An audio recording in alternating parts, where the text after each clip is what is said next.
Hi, this is Yvonne for Central Kentucky Television, and my guest here today is Jerry Evans. How you doing, Jerry? Great, great. All right.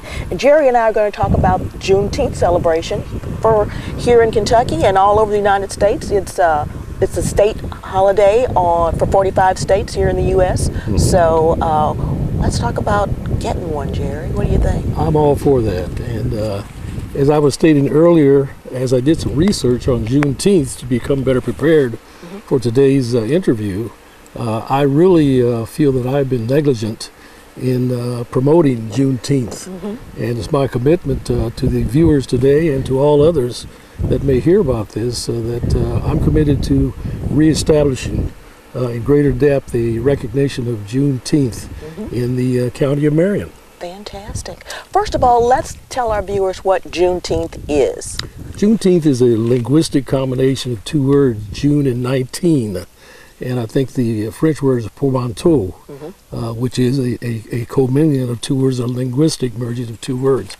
And Juneteenth is the date on which, June 19th is the date on which the Emancipation Proclamation was actually put into effect. Interestingly enough, President Abraham Lincoln signed that bill 2.5 years before it was put into practice. And there are a number of reasons that are given for the extensive delay. One being that the messenger who was carrying the message from President Abraham Lincoln to General Granger, who was the one who actually took it to Galveston, Texas, was murdered on his way to deliver that Emancipation Proclamation. Another theory, another story that's put forth is that the slaveholders, caused the message to be delayed so they could still continue to use the enslaved individuals for gathering of their crops. So whether one story is true or the other is true or neither are true, there was a 2.5 year delay from the date that President Abraham Lincoln signed the proclamation declaring that all slaves were free men and no longer bound by their slave owners. In fact, their property was also free. So somebody dropped the ball. Someone did drop the ball, whether intentionally or otherwise. There was a 2.5 year delay from the time President Abraham Lincoln signed that proclamation to the date that it was actually enacted. And unfortunately, it was not truly enacted on the date in which it was made known to the entire country, or the 45 states at that time that were slave holders in some cases. It took action on some part of the enslaved. Some of them moved north because they knew they could still not be free in the true sense of the word. And it took a long time for the slave holders to accept the fact that they no longer had ownership of the enslaved individuals, which they took claim for prior to that time. So it looks like, okay, the original one was 1862. 63, and then actually in Texas, 1865. That's correct. So we've got quite a bit of time in there in between when the knowledge, well, you know, we didn't have, I take this into consideration, we didn't have Facebook then. That's right. You know, we didn't have a decent communication system. Absolutely right. So that could have been a lot of the problem as well. It could have been, and I'm sure much of it could have been attributed to those two factors. Yeah. And today's communication is amazing. From my mouth to 1 million people around the world. Instantaneously. Instantaneous communication. But like I said, I was looking at some of that information and I saw that different states or different cities or small towns, they're still doing it. They're celebrating. They are, very much so. And in fact, I take much pride in the fact, as I did some research, I find that many states in Kentucky have been celebrating. In fact, our own Lebanon, city of Lebanon, has celebrated Juneteenth for many, many years. And unfortunately, for the last 3 or 4 years, I don't believe it has been recognized.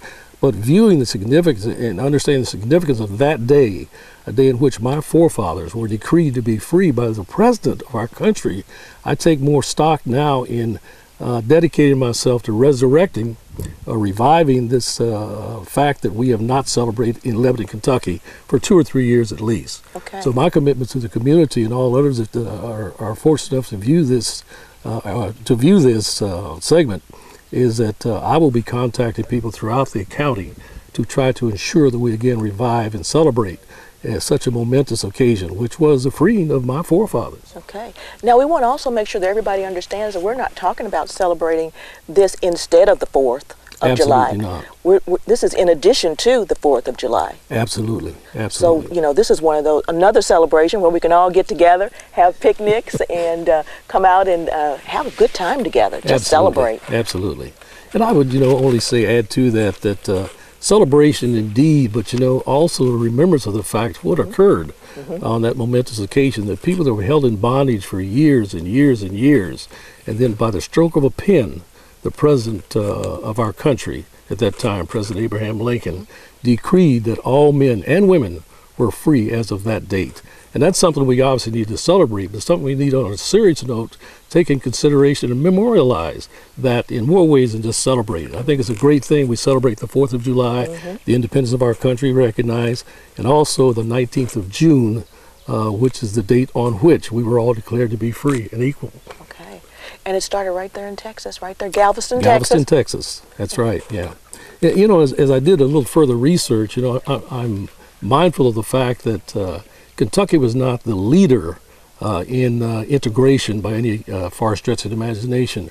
But as I, being a resident of Kentucky for greater than 10 years now, see that significant strides have been made, but we can't rest upon our laurels. We need to extend this above and beyond what we've done up to this point. And I would just encourage, all of the people that look like me and people that don't look like me to come together on this for this momentous occasion, which is established as the 19th of June. In 2005 is when Reginald Meeks introduced a bill into the General Assembly in Kentucky to establish June 19th as a holiday, and on that day to recognize the Emancipation Proclamation. So I think I've been negligent in not considering myself to be someone who's trying to bring about change and to bring about further integration of the masses within our beloved county, that I have not done what I should do, what I need to do. Okay. And this is our history, not just yours and mine, it's all of our history. Absolutely. And I think that's what makes us, the United States of America. It's not about the black man, it's not about the white man, it's about all people of all color. And I think that, as we resurrect this Juneteenth celebration recognition, that it's incumbent upon me and many others, to come together as black and whites, as Americans, to understand that we contributed to the elevation of this country. We contributed. When I say we, I'm not talking about the black man or the white man. I'm talking about we as citizens of the United States of America. We need to get a better understanding. We need a better grasp. Divided we stand, and united we shall progress. And I think that's something we all need to keep in mind. I'm committed to doing that. Okay, well, I look forward to the celebration next year. Put my name at the top of the list. I'll be there. Great. All right. All right. Thank you, Jerry Evans, for being with us today. Thank you. To help us understand better what Juneteenth means. And if there's anybody out there who wants to get involved with Juneteenth, I'm sure they can give Jerry a call. Absolutely. To help him get it all together, because it takes a village. Absolutely. It takes a village to put it all together. It does that. This has been Yvonne McNary for Central Kentucky Television.